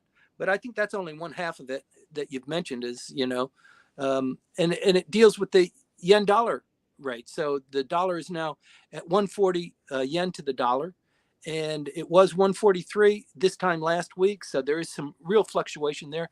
If it goes to 145, the last time it did that, the Japanese government invested heavily in the bond market to bring the yen down. So this back and forth, I think it will be dealt with when the Bank of Japan gets together at the end of this month. Everybody's watching that because the yield rate for Japanese government bonds, the Japanese government holds the majority, more than 50% of those. So how that is handled kind of implicates how the Japanese economy is doing and how much the Japanese companies are willing to pay their employees. But, we've already finished the spring offensive. People have already targeted what their annual income is going to be. They've already received their bonuses. So I think we have to hold our breath until this time or until the spring of next year before there's going to be any significant change. But the prime minister has also said, I'm going to spend a lot of money so people want to have more children. How are you going to do that? That's another trick. And the other thing too is, we've talked about this, Ocean, is that the Japanese government said, for 5 years, we're going to increase defense spending. 5 years, we're going to do it every year. And then just this last week, they said, well, I don't know if we have the money for the next year, so we're going to take a bit of a breather. And maybe that's because they're going to take the breather because the declining birth rate is actually taking more priority. I don't know, but we'll continue to examine that and report on it because it is intensely interesting. Well, thank you very much for that. Yes. Gabor, you're finally with us. Thank you. Okay. Gosh, Yeah. Gabor. Help. It has Yuka been. brought me on stage. Yes, Thank you, Maya, for making me the moderator. So I invited him up. That's Yes, good. thank Oh, you. good. That's Right, good. Yes. Some evil forces prevented me to come on stage. So finally here. Yes. So thanks Timothy for the weekly. So Federal before you get started, Gabor and Japanese Yuka, we had a drop-in beer event, and neither of you guys showed up. And if you had showed up, then I think we would have caught the place on fire. So I was looking forward to having a beer. You're right. Yeah, Sorry, I I know had his another reasons, but anyway. appointment. Yeah. Yes. Right. Yeah, but yeah. So one thing you mentioned, Timothy, that the next 20 months will be it's going to be very interesting in Japanese politics. I left so because it's true for every next 20 months ahead in Japanese politics. It's so fascinating. There's always something, some scandal, some intrigue, some conspiracy, a new election. So my original question was the Kihara case, but you pretty much covered it. Thank you. It's still a developing story. It's all over in Bunshun, but what I see is the mainstream media is so cautious to pick up pieces of that. So it hasn't yet spread over to the mainstream. And yeah, he's a very influential guy. He's right-hand man to Kishida. I think is he from Kishida, his faction? Is he in Kochikai? I'm not sure. Yes.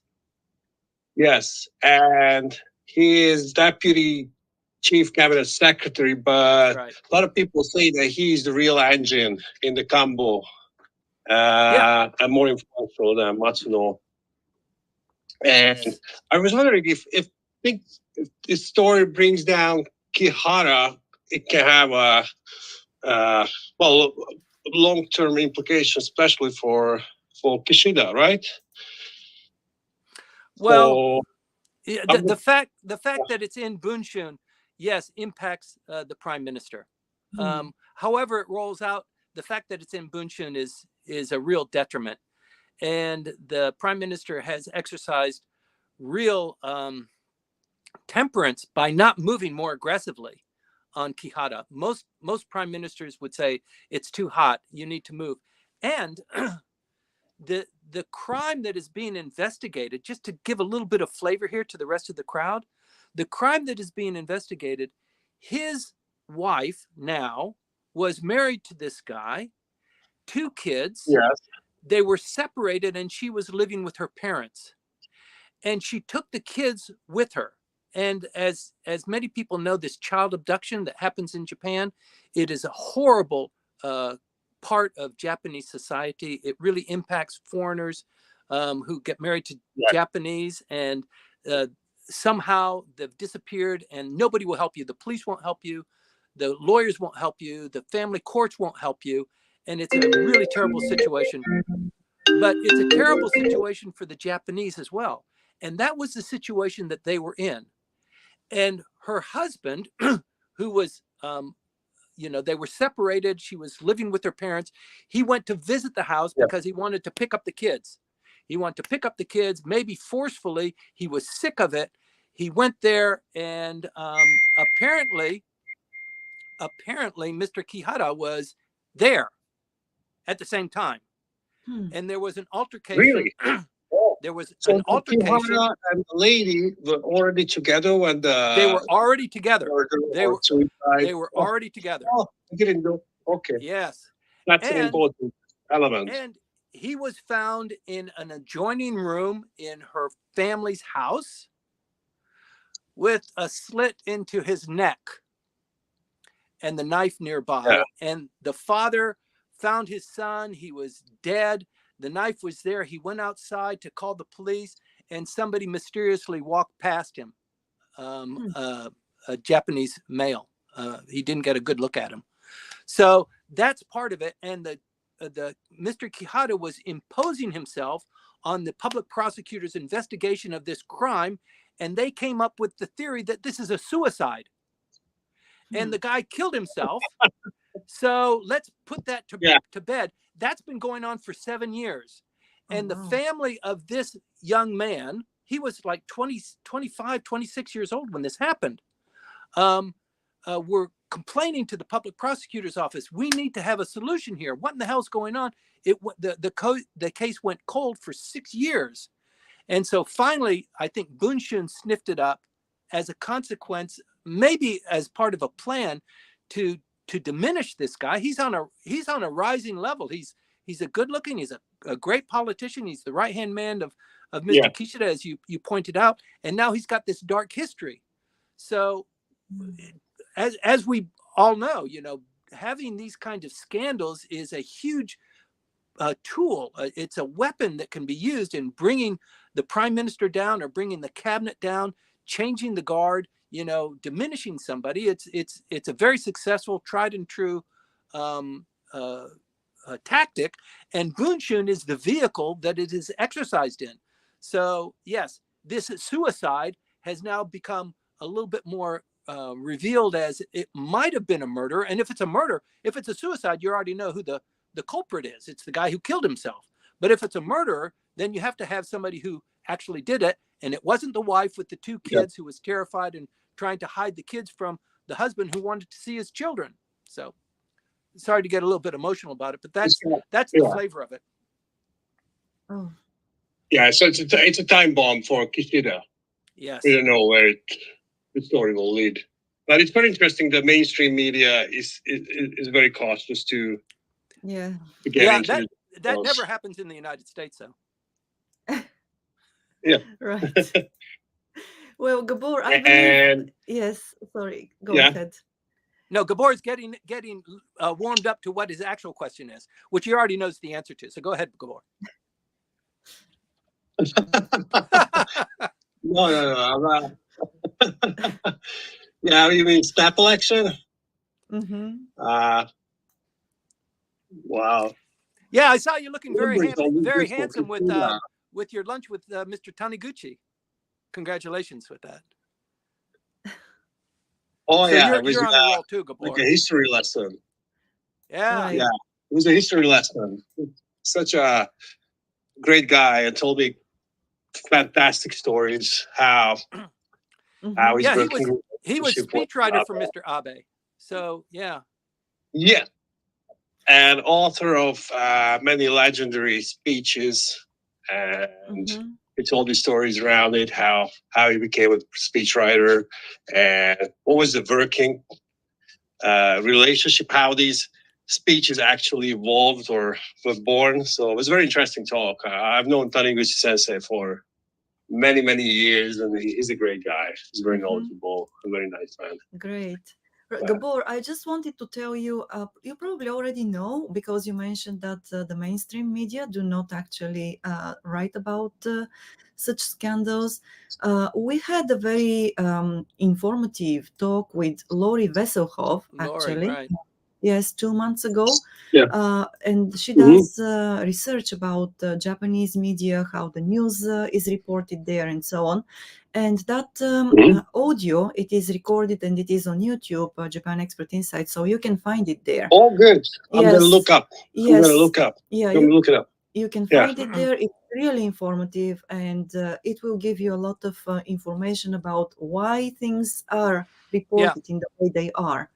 So I do encourage you and everybody else actually to listen to that. And thanks to you, I met Lori in person. Yeah.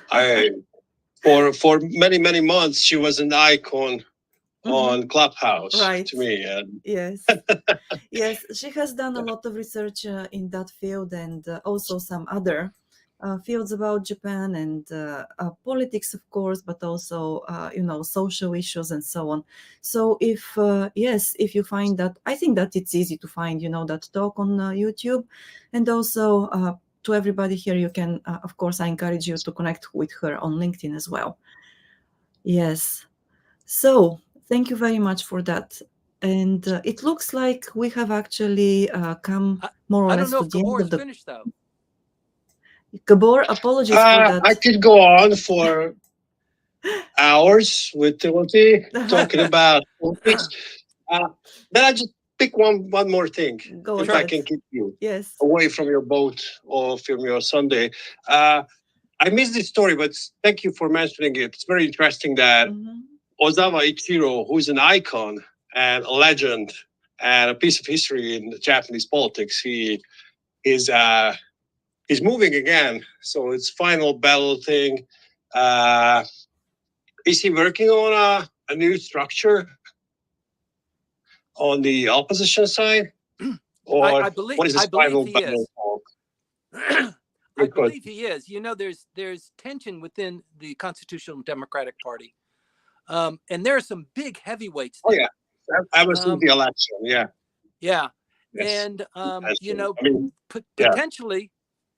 potentially the change of the guard with Mr. Izumi is there in anticipation of election. He's being criticized by several people inside the party as not being expansive enough, being aggressive enough, spelling out a magnificent future to energize the troops. He's more kind of, these are the targets that I think we can hit. It's a little bit of a stretch target. So being a little bit maybe mealy mouth. To me, he looks good. I think he's an appropriate leader for the Constitutional Democratic Party, but there are forces within his party that say, no, it shouldn't be you, it should be me, or it should be this guy here. And Mr. Ozawa, I mean, he's a guy you love to hate. If he's in your party, you're just really keeping an eye out for him, because if you're the leader, you know that he's doing things behind the scenes, and he's very effective. He knows all the tricks. He knows all the skeletons. But I think he is on a campaign. It's his last hurrah. He wants to see the LDP toppled, even though he was a long-term LDP stalwart. So let's see how it goes. But I think, yes, we will see more coming out of him. Yeah. He never gets old. So I think he's the record holder in the diet, right? So more than 50 years. That's amazing right. Guy. Right. Yes. Thank you. Thank you, Gabor. Thank you for your persistence and finally coming up on stage. And yes, apologies for keeping you waiting, but we actually got you here. Great. Okay. So, and then one last comment from Hiroko Yoshida. So she wrote, once again, going back to that's the women in board positions here. So she says, just a moment. Okay. The companies can bring competent business women from the outside of the companies, but those women would probably agree with any policy or business initiatives proposed by the inside board members. And then in Japanese, this is called a yes man. So yeah, Doesn't matter.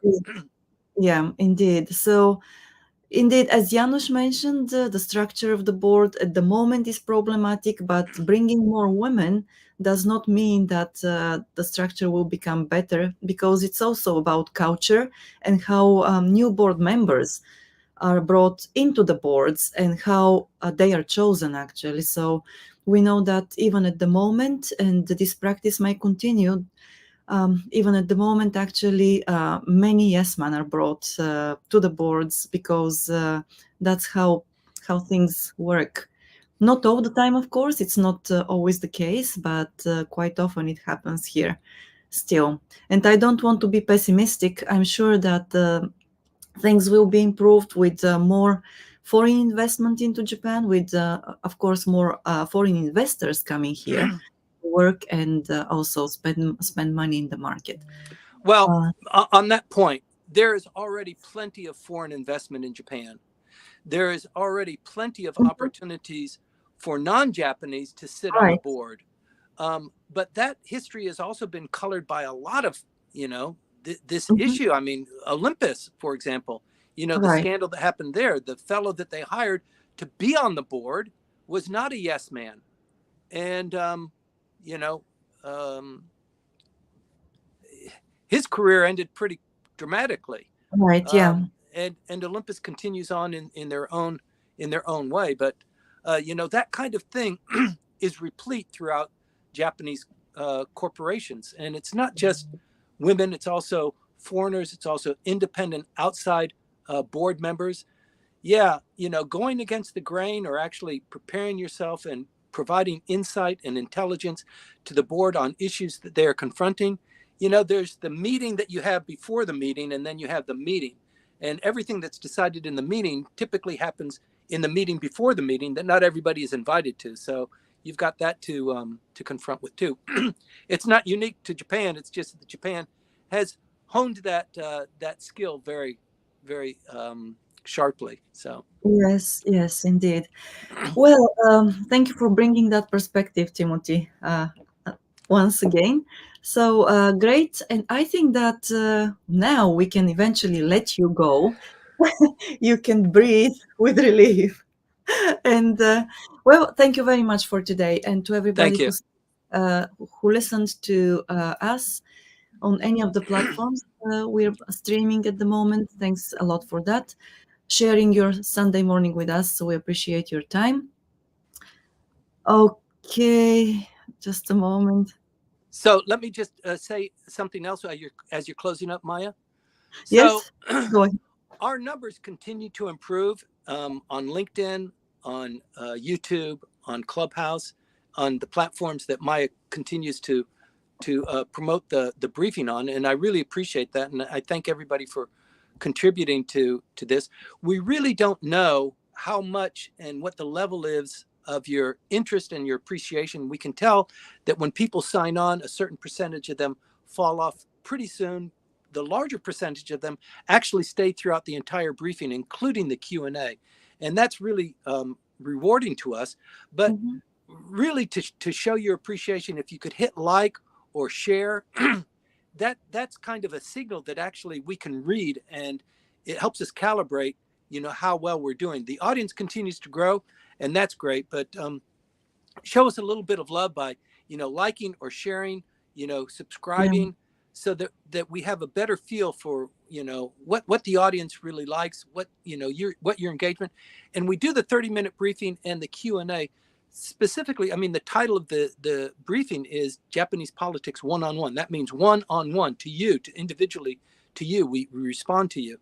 So contribute one way or the other, because if we've got 20 more months before the next general election, that's 80 more briefings. So Yes, and to add to that, Timothy, yes, if you have any specific questions or topics you want to us to cover during the briefings, please let us know. You can comment, or you can send direct messages to Timothy or me on LinkedIn, also YouTube, I believe Twitter as well. yeah. So yes, please do not hesitate to do that. Let us know, and we'll be happy to give you that information and talk about it. Otherwise, otherwise, if you don't want to click like or you don't want to link in with me or Maya, show up for the drop-ins, because that was a fabulous event, Maya. Great idea. Well, thank you, Timothy, so for Oh, showing Maya, up there. so Yes? Robin, are you going to post something on LinkedIn about that, or? Yes, thank you very Okay, much cool. for the prompt, because yeah, apologies. No pressure, no pressure. I know. Well, I already got it from Timothy, and now from you, so I have nothing else to do but actually post about it. Yeah, Maybe there were about 15 people that showed up, so yes. it wasn't as robust as the diet tour. But once again, it was just a drop-in. If you're in the neighborhood, if you've got the free time, just come in for a beer. And it was really nice, very elegantly organized. So, yeah, I think, Maya, you should do it at least once a quarter. Just get together so we can meet each other. Great. Okay. No Let me pressure. think about this. No pressure, of course. Let me think about it. Okay. But yes, I'll post some photos here. Well, on LinkedIn, actually, maybe YouTube as well. Oh, no, Good. not YouTube. Maybe yes. Okay. Anyway, whatever. Thank you. See, I'm not really that resistant to pressure. So, however, okay, you can laugh. Everybody, please laugh at this. And so that's all for today. Thank you for sticking with us. Stay with us or come here once again next Sunday morning. So 8:20. Before that, on Wednesday morning at 8 o'clock, Tim Sullivan and we're going to have a guest who is going to talk about AI and how he's actually trying to implement AI and see whether AI can replace his job. Yes, indeed, replace his job. That's Eric Fraser. So if the topic is of interest to you, please join us in Clubhouse at 8 o'clock next Wednesday. We'll be happy to see you there. Well, that's all. Have a great weekend and enjoy the week. Thanks, everybody. Thanks, Maya. Thank you, Timothy. Thank you. See you See you next next time. week. Guys. See you. See you.